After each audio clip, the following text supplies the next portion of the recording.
And 3, the subtle biological differences have effects that influence character, behavior, intellectual ability, human worth. Science in the 20th century tried to document and cement all 3 of these steps. The first step is a generalization from observation. Right? As we travel the world, people do look different. Right? Most obvious is skin color, but hair color, hair texture, eye color, eye, lip, and nose shape all seem to vary across the globe in ways that lead to grouping. Now, Darwin's theory of evolution led to an interest in variations. Naturalists were cataloging the different non-human species and subspecies that could be found with different anatomical properties in different regions. Since humans were now thought of as animals, though of a slightly higher order, it seemed reasonable to do the same with us. There are observable differences among populations, and these differences can fit a Darwinian explanation. Take skin color, for example. At the equator, indigenous populations tend to have the darkest skin. As we move northward, skin pales, with the northernmost populations being the most pale. Why is this? The reason is that the sun is both a help and a harm to us. On the one hand, we need sunlight on our skin to synthesize vitamin D. One form of cholesterol that we take in from our foods is called 7-dehydrocholesterol.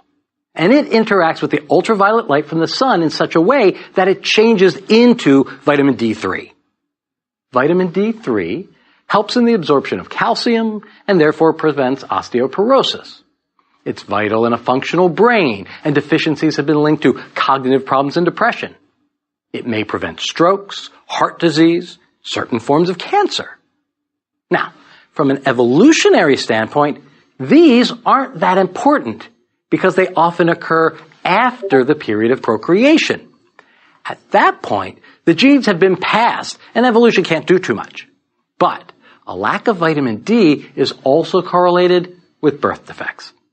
In a couple of ways, a lack of vitamin D can keep the genes from being passed to the offspring, who then would have offspring. So, more sunlight is better, right? Not so fast. The ultraviolet light aids in the synthesis of vitamin D, but it also destroys folate, better known as vitamin B9. Now, unlike D, our bodies can't make B9. We get it from our food, but once we do, the sunlight can destroy it. B9 deficiencies have been correlated with stroke, heart disease, and cancer. But again, for us, thinking about the evolutionary implications, the important thing is that folate is crucial for reproduction. If we don't have enough, we become infertile.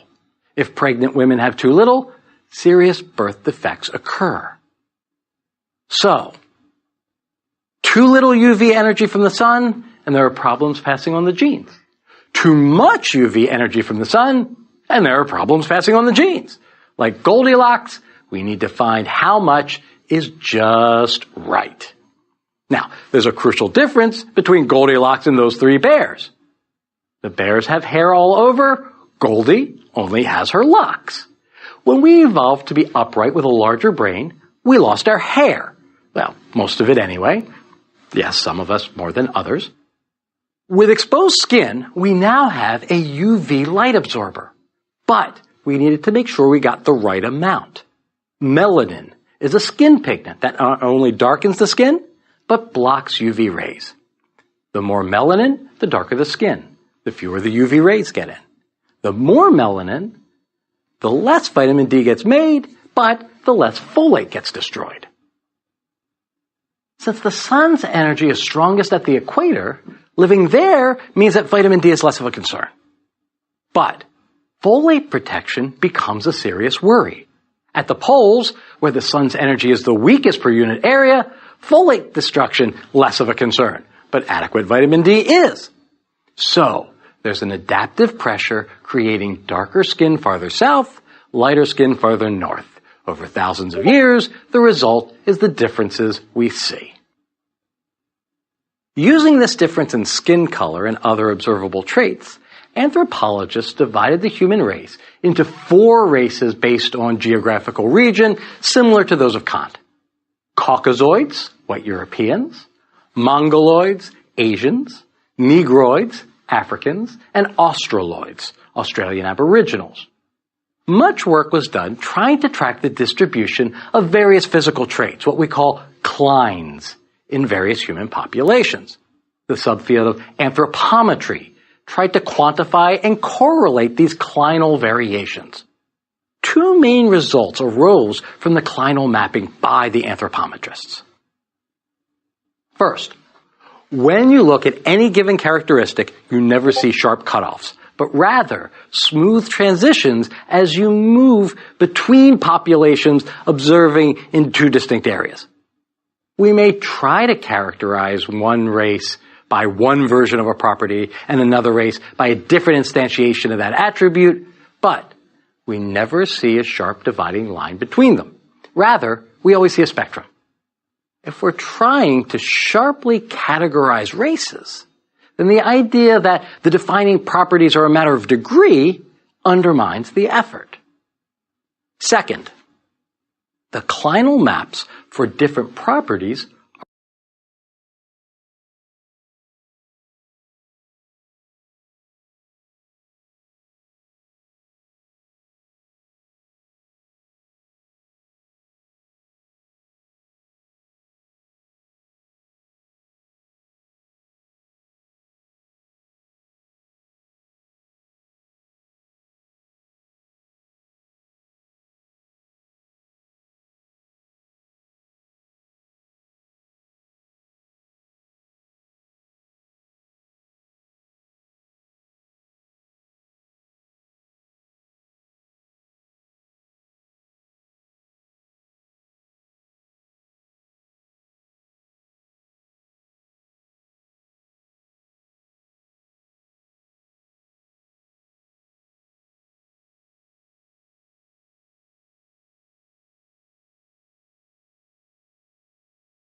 are all different. If you map the change in skin color, you get different maps from where you observe differences in hair texture. And yet another map for eye shape, and a completely different map for average weight. Yes, it is true that different combinations among different populations are there, but if we're trying to draw sharp boundaries between races that have real significance, we need to assign more reality to one of these seemingly arbitrary properties than the other. Well, which one and why?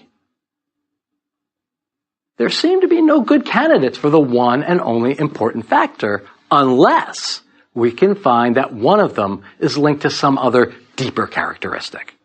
That's our second step, right? That visible biological differences are markers for deeper, more subtle, and important differences between the races. So, the first step in the argument that race is a legitimate scientific concept was that we could use visually obvious markers to draw sharp lines that partition all humans into groups.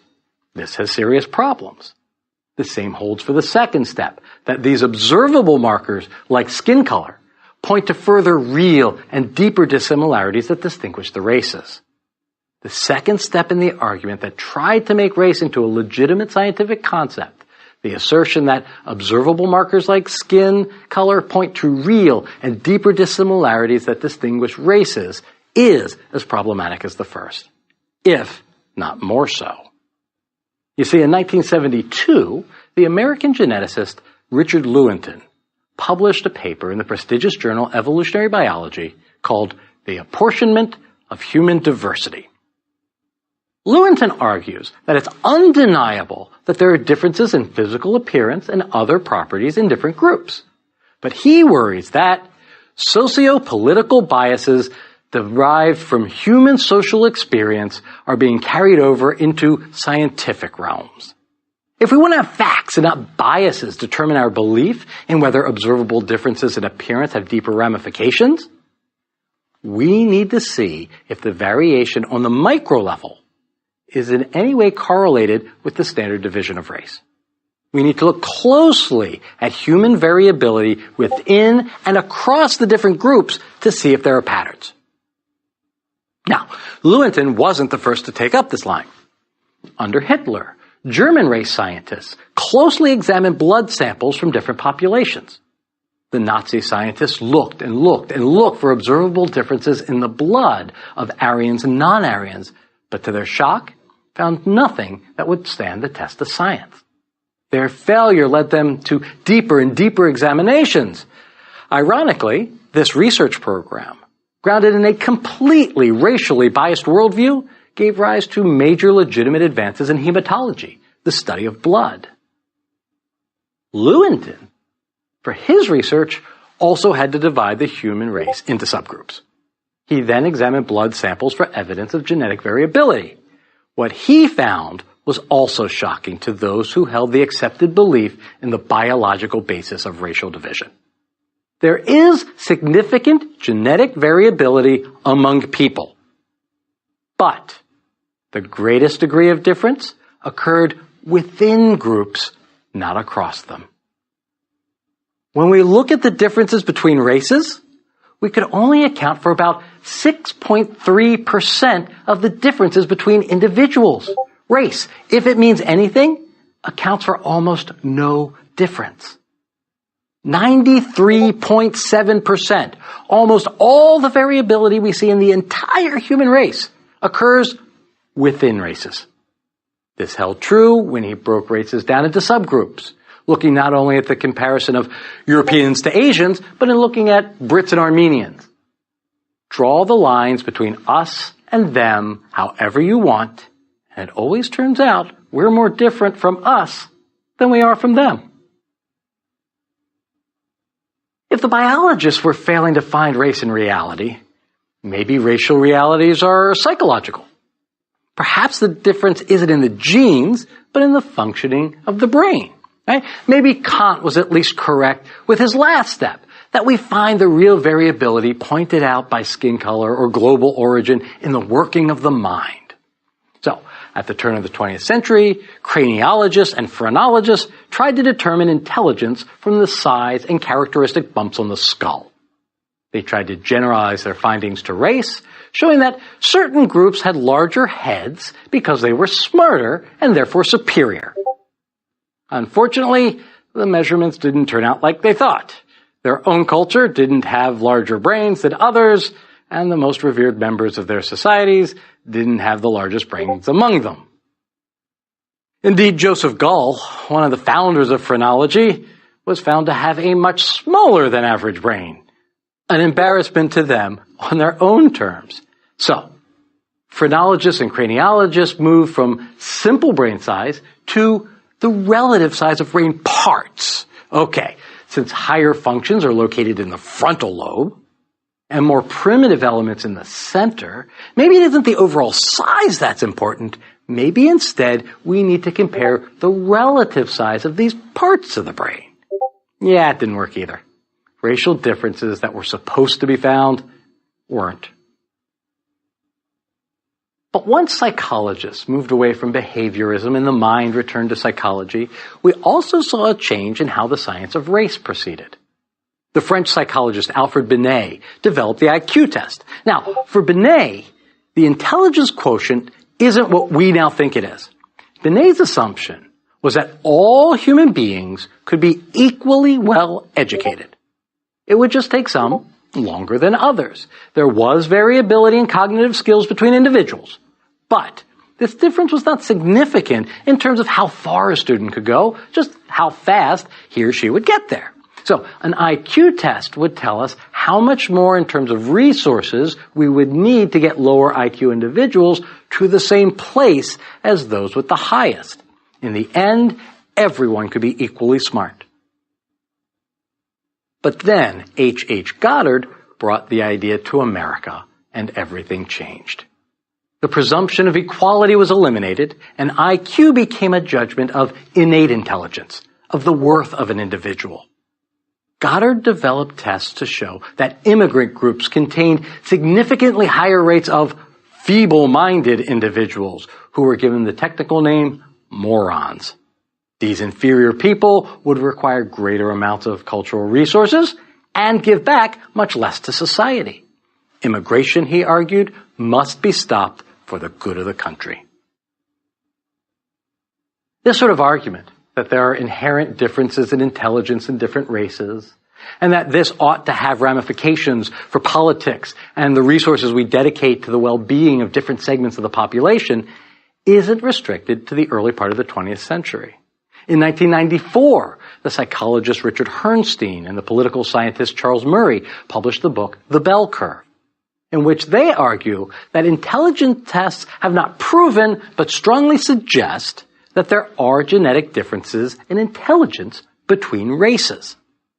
They argue that the data shows that Asians have on average higher IQs than whites, that whites have on average higher IQs than African Americans, while a slight narrowing of the gap between white and black Americans over time shows that this may be something that can be affected by social context. The significance of the gap itself is that Binet's hope that everyone could be equally well educated if only the resources were provided is false. Blacks and Latinos, Herrnstein and Murray argued, are in general hopelessly behind white Americans and Asians because of their genetics. Pouring money into better schools,